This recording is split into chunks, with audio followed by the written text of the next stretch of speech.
What's up, guys? It's Scott here from WFLBC. I'm home alone. I got some time to myself. I'm going away this weekend. I was going to do an unboxing video. Well, not an unboxing video, like a mail time video. And a friend of mine, Rob, he's like, yeah, you just basically copying Casey Neistat if you do that. And I'm like, yeah, you know what? You're right. And I don't want to do that. So I thought the things that I've unboxed, I mean, I've already unboxed them. The mail has been opened.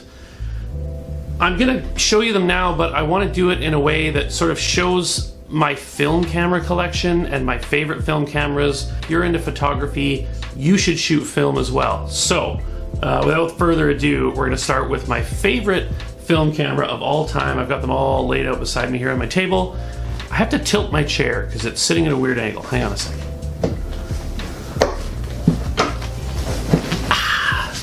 Much better. Okay, so the first camera I'm going to show you guys is a camera that I got from my mother a few years ago.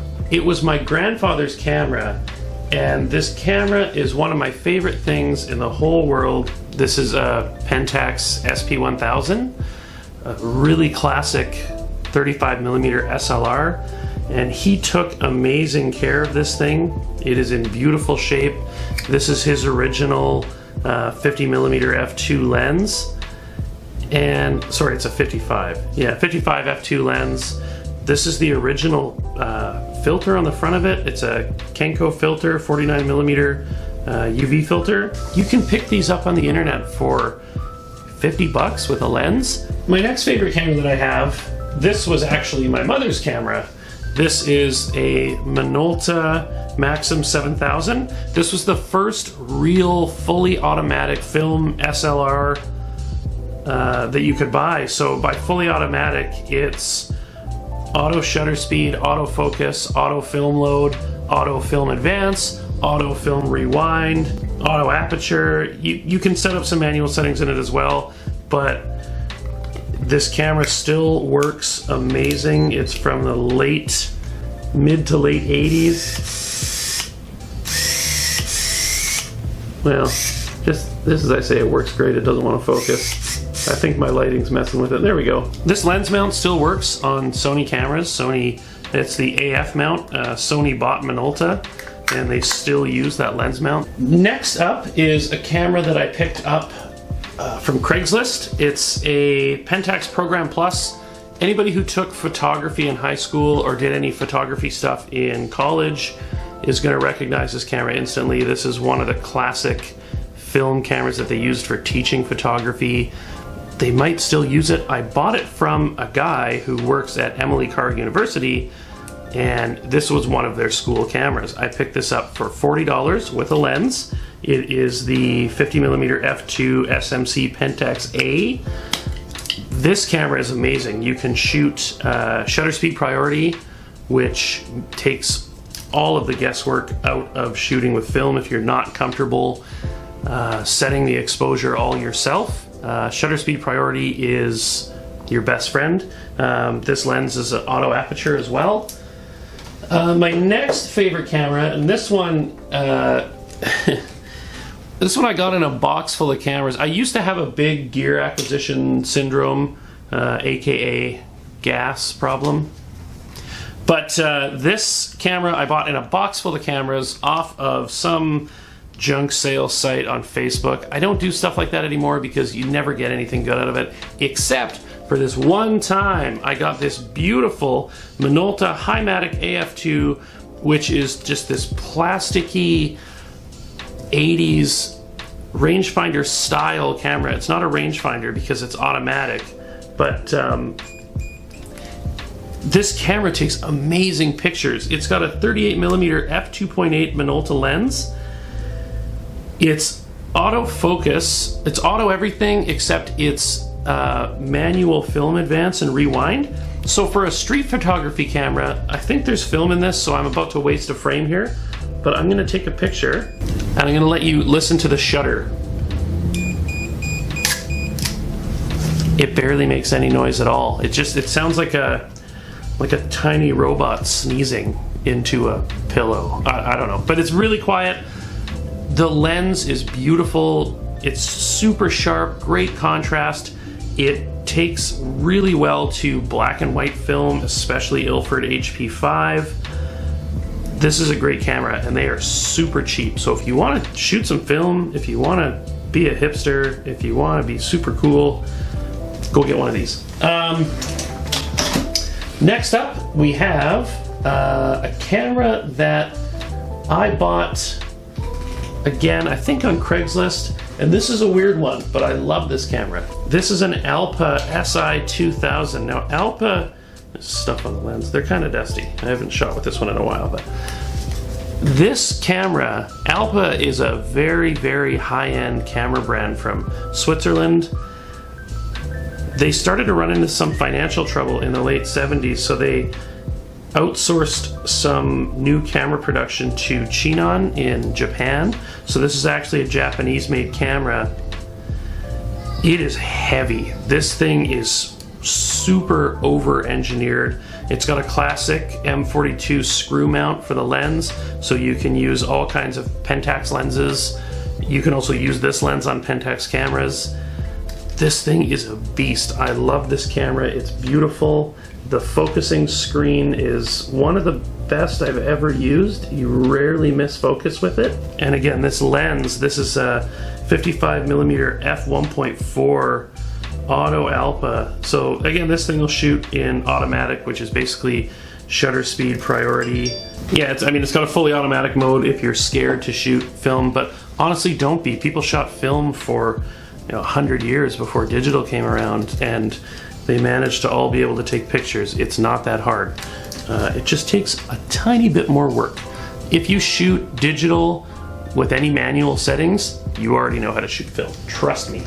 You know what? I'm gonna grab one more, and then I'm gonna tell you how these film cameras translate into my digital photography. So one sec. So this guy here is a Minolta Matic 7S. This is a 1960s rangefinder 35mm camera. It has a beautiful Rocore, is it a 45? Yeah, 45mm f1.8 lens. This lens is fixed, so it doesn't come off, but this camera was very cheap on the internet. This is a great starter rangefinder camera that will give a lot of much more expensive rangefinder cameras from the same era a run for their money in image quality, usability, reliability, everything you want out of a 60s rangefinder camera. It's a little bit big, it's a little bulky, and the fixed lens, I know a lot of people are going to want to be able to change lenses. This lens is gorgeous. So this one aside, because it's got a fixed lens, all the rest of these cameras serve another purpose for me, and that is that the glass that comes with these cameras when I buy them, itchy neck here, sorry, I'm able to use on my Fuji Film digital bodies. Now, here's my trusty Fuji Film Xt10. This is my workhorse digital camera. This does all my non-smartphone photography.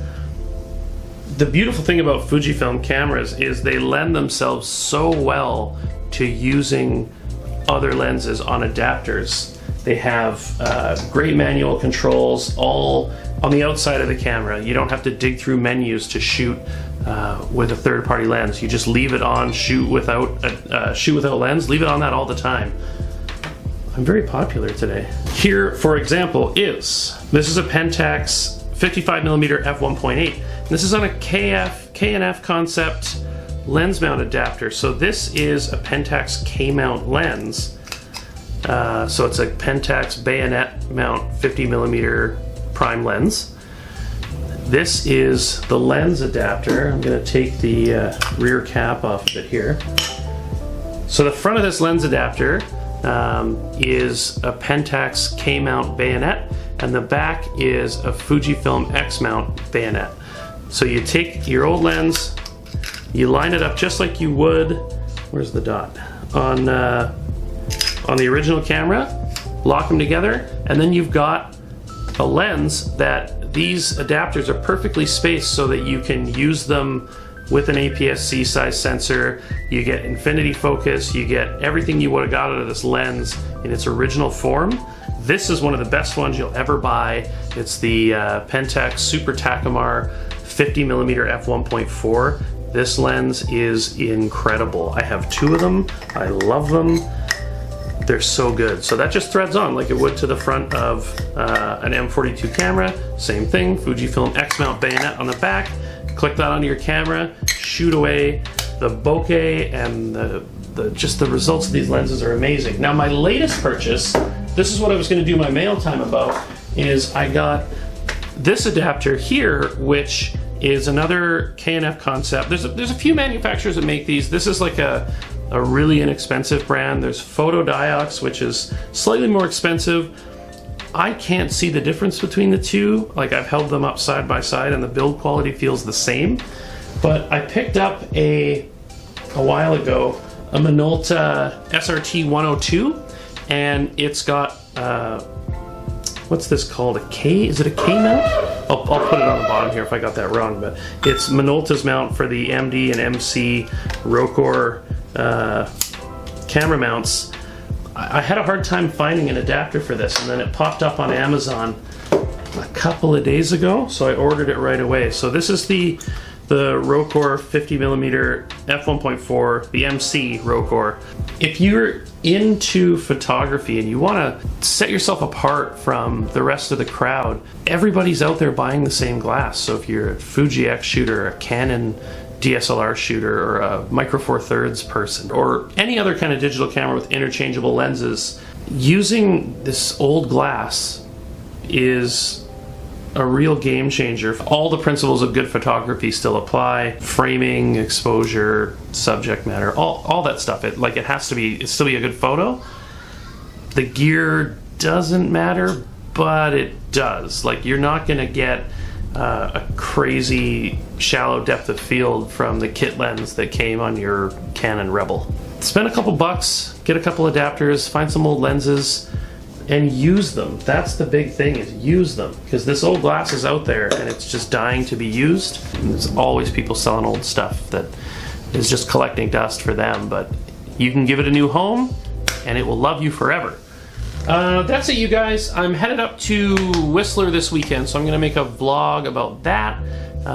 Packing up and heading out tomorrow morning. I'm going to the Canadian Barbecue Championship, I think it's called, with Johnny and Alan from the Hog Shack. So I'll be up there for a couple of days, and I hope to put together a little video about that. That's it. Thanks for watching, guys. Hit that subscribe button if you want to see more content like this. Hit the like button if you like this content.